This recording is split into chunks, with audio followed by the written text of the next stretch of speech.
Selamat sore, perkenalkan lagi, nama saya Francis Stephen. Saya selaku Technical Advisor di PT Sanis Metadata sebagai Technical Advisor untuk produk Oracle. Pada hari ini saya akan membahas mengenai Oracle Database Cloud Service. Apa sih perkembangan dari Oracle Database Cloud? Oke, mungkin sekedar overview dulu. Oracle sudah terkenal dengan semua produk-produk yang disediakan dari level aplikasi, middleware, kemudian database, kemudian untuk server storage serta OS-nya. Nah, semakin berjalannya teknologi, Oracle juga terus mengembangkan produk-produknya. Salah satunya perkembangan ke arah cloud, di mana hampir seluruh produk yang dimiliki Oracle sekarang dibuat semua ke arah cloud. Mulai dari aplikasinya, kemudian untuk platformnya, sampai infrastrukturnya, semuanya dari cloud. Ini bisa dilihat juga dari mungkin aplikasi HCM, ERP, SCM semua ada. Kemudian dari platform untuk middleware-nya ada, untuk SOA, untuk database-nya pun juga ada. Yang hari ini dibahas adalah Oracle Database Cloud. Perkembangan database Oracle ya secara general lah semuanya sama. Mulai dari client server untuk yang standar. Kemudian bergerak ke arah internet, bagaimana internet akan membantu kinerja dari database itu sendiri, dan sekarang berkembang ke arah cloud. Oracle Database Cloud, apa bedanya sih on-premise dengan Oracle Cloud? Untuk dari sisi arsitektur sebenarnya sama, dari software pun sama, dari sisi cara penggunaannya pun sama. Yang membedakan hanya di on-premise ini kita masih harus pusing ngurusin hardware-hardwarenya, dan untuk di Oracle Cloud ini sangat mudah lah untuk melakukan provisioning dan segala macamnya. Kemudian jika seorang penggunanya pun dia memiliki dua sistem untuk on-premise dan Oracle Cloud, Oracle ini support dalam satu sistem manajemen menggunakan Enterprise Manager. Kemudian kelebihan lainnya dari cloud sistemnya ini adalah mudah untuk mengakses infrastrukturnya. Kemudian tingkat stabilitasnya tinggi untuk melakukan penambahan CPU, penambahan memori, penambahan storage itu sangat mudah. Kemudian untuk dari sisi backupnya pun sudah disediakan.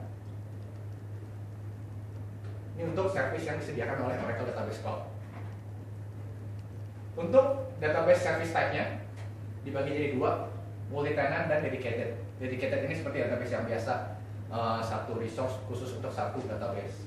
Multi-tenant ini merupakan salah satu fitur baru dari Oracle, ada di Oracle 12c. Ini adalah fitur di mana database tersebut ditampung dalam satu kontainer, di atas kontainer tersebut bisa memiliki banyak database. Kemudian ini untuk cloud management level overview-nya. Disediakan 3 tipe oleh Oracle, yaitu virtual image, kemudian automated, dan managed. Apa bedanya? Virtual image ini kita seperti mendapatkan hak sampai infrastrukturnya. Kita seperti membeli IaaS lah, tapi dengan seluruh installer database-nya. Untuk yang automated ini semua bisa diinstalkan oleh Oracle dan user hanya mendapatkan root privilege. Untuk yang managed ini untuk penggunaan yang lebih gampang lagi. Semua masalah administrasi sistem diatur oleh Oracle. Usernya hanya akan menggunakan database saja. Kemudian dari sisi infrastrukturnya pun bisa dipilih. Oracle menyediakan dua pilihan, yaitu general purpose infrastruktur dan engineer system infrastruktur, di mana penggunaannya sesuai dengan kebutuhan user. General purpose ini lebih ke arah untuk test development karena dia bisa melakukan pembelian kecil lah, dan hardware ini seperti hardware normal yang disediakan oleh Oracle. Dihitung dengan menggunakan OCPU. OCPU adalah Oracle Compute Unit. Untuk engineer system ini pun disediakan oleh Oracle. Engineer system adalah satu hardware khusus yang didedikasikan untuk satu pekerjaan. Contohnya bisa untuk satu database. Engineer khusus untuk database. Oke, kemudian ini untuk database edisi yang disediakan oleh Oracle.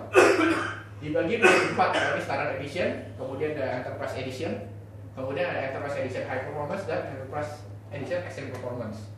Untuk opsi-opsi yang didapatkan oleh setiap edisinya, bisa dilihat di sini. Standard Edition mendapatkan yang di sisi sebelah sini. Untuk Enterprise Edition mendapatkan Enterprise Edition opsi yang di atas ini dengan opsi Standard Edition. Kemudian untuk Enterprise Edition High Performance, dia mendapatkan semua fitur yang ada di sebelah sini.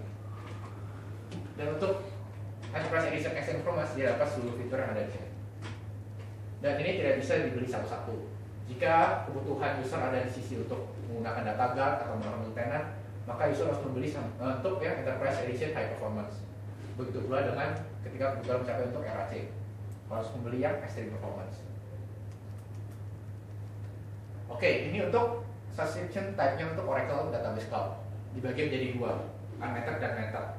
Secara gampangnya ya, unmetered itu seperti pulsa pasca bayar lah. Kita bayar per bulan sesuai dengan bayar per bulan secara tetap sesuai dengan yang sudah ditetapkan di awal. Dan metered ini lebih ke arah pulsa lah. Kita bayar sesuai dengan penggunaan kita. Ini untuk cloud delivery strateginya. Yang tadi sudah dibahas juga, terbagi menjadi dua ya. Untuk bagian infranya ada di sistem, kemudian ada general purpose.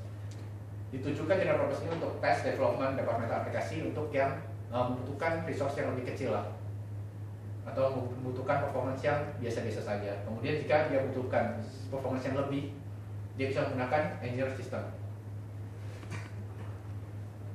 Ini untuk hitungan CPU dan memorinya yang disediakan Oracle paketnya. Untuk satu CPU akan diberikan dua tipe memori yang berbeda. Yang pertama untuk standar memory dan high memory. High memory itu secara gampang itu 2 kali dari standar memory. Jadi jika user beli satu CPU, dia dapat RAM-nya itu sebenarnya 7,5 untuk yang standar, RAM-nya untuk 15 untuk yang high memory. Begitu juga seterusnya. Dan CPU ini sekarang setara dengan Intel Xeon 3 GHz tahun 2012. Nanti kedepannya terus akan berkembang sesuai dengan perkembangan teknologi. Oke, ini untuk selanjutnya capability dari Oracle Database as a Service. Oracle Database Cloud ini tentu saja memudahkan dari sisi provisioning. Bisa dilihat dari sisi yang sudah di sini untuk on-premise. Kita ketika ingin melakukan provisioning itu membutuhkan banyak sekali step-step ya, seperti melakukan survei tempat dulu untuk data centernya mau bikin di mana, kemudian kita tentukan data centernya apa, panjang sekali. Ini sekitar ada 50 step yang membutuhkan waktu berhari-hari sampai mungkin berminggu-minggu. Tapi ketika dengan menggunakan Oracle Cloud, waktu yang dibuka hanya sampai 30 menit saja. Provisioning ini tinggal milih versi database-nya apa, kemudian edisinya apa, CPU berapa besar, resource berapa besar, kemudian tinggal pencet, selesai jadi. Ini untuk dari sisi security pun, untuk database fitur ya, semua yang ada di on-premise itu ada di cloud. Begitu pula untuk fitur high availability-nya. Hampir semua yang di on-premise ada di cloud. Kemudian ini untuk salah satu use case-nya, untuk use case provisioning-nya lah. Ini bisa dilakukan sendiri juga langsung di website Oracle dengan mudah. Ini tinggal pilih cloud service-nya mau apa, management overview-nya tadi, management level-nya mau apa, kemudian cara pembayaran bagaimana, per jam atau per bulan. Kemudian database versinya pilih. Untuk Oracle Cloud ini sediakan 2 database versi saja, yaitu 11G R2 dan 12G R1. Kemudian kita pilih edisinya mau apa, Enterprise Edition, Standard Edition, Enterprise Edition Performance, atau Enterprise Edition Extreme Performance. Kemudian kita tinggal isi juga detail-detail resource yang dibutuhkan. Ya, kemudian kita tinggal mencari next lagi, terus selesai konfirmasi dan provisioning akan dimulai. Provisioning membutuhkan kira-kira sekitar ya 30 menit sampai 1 jam lah. Kemudian database itu ready untuk digunakan. Nah, kesimpulan dari database cloud. Ya, ambil semua keuntungan lain bisa disediakan oleh cloud. Dari sisi provisioning yang mudah, kita aksesnya juga mudah. Kemudian mungkin banyak kekhawatiran mengenai sisi migrasi data. Oracle Database itu versi 12C untuk yang multi-tenant itu sudah support untuk migrasi ke cloud dengan mudah. Yaitu dengan sistem multi-tenantnya, PDB tinggal dioper ke cloud. Mudah begitu saja. Kemudian Oracle Cloud ini bisa menjelaskan solusi untuk memperbesar enterprise data center. Tapi tidak bisa repot-repot lagi untuk ngurus-ngurus dari sisi infrastrukturnya. Dengan menggunakan cloud, provisioning yang lebih mudah, kita tinggal tambahkan sesuai dengan kebutuhan. Oke, berikut presentasi dari saya. Terima kasih.